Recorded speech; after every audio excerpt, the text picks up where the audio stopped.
See this little lip like right here? It's hard for me to put this intake manifold on and take it off with this screw right here, this nut right here, because of this lip. So what I'm gonna do is, I was over at Toyota and he cut his down a lot more and it looks a lot cleaner. So that's what I'm about to do. I'm about to take this off and cut this whole thing right out. Figured since the motor is out, I'll do that. I did cut this with the motor in the car and it was harder to do, so I'm about to do this right now. Alright, I know it looks dark in here, but it's not. It's just the camera. So in order to install the SKUNK2 Ultra intake manifold, you have to cut this down. Now, I cut mine down way too low right here. As you can see, I ain't gonna freaking hide it and record it later and show you guys that I don't mess up. But I cut this down way too low right here.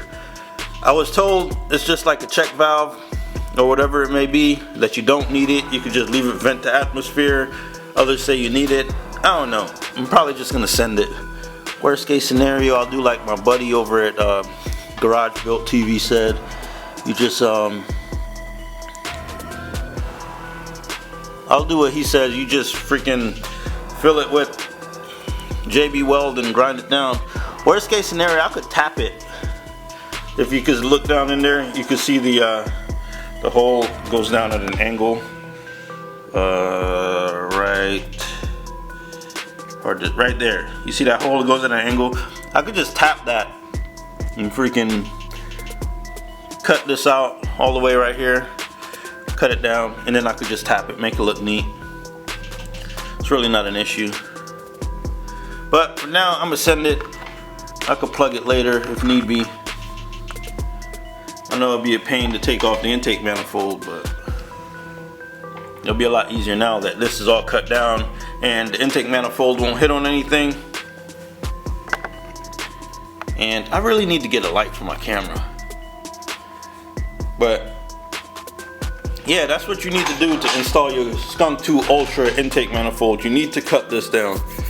Now, I wasn't going to run the power steering anyway because I got the Carceps alternator relocation, and I only run the 3 pulleys, basically 4 pulleys system, you know. So that's what mine looks like. I know you could get the K-Tune ones. This is the one I'm running. Now, when you do it, don't do it like I did and cut it too low. You see I cut it too low right there.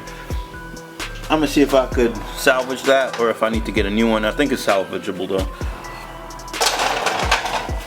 But in order to install this, you have to cut this off. So things you need to do, you need to either shave this down and leave it like I had it the first time, or you need to cut it down all the way and make sure you don't get into that check valve area or whatever that was back there.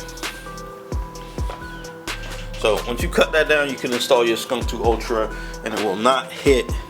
And you also have to cut a piece off here, off the end right here. It's gonna go out and it's gonna hit. So make sure you cut this piece off. And then your SKUNK2 Ultra will sit on your K20 with no issues at all. Pretty big, and get me a 90 mil throttle body put on there.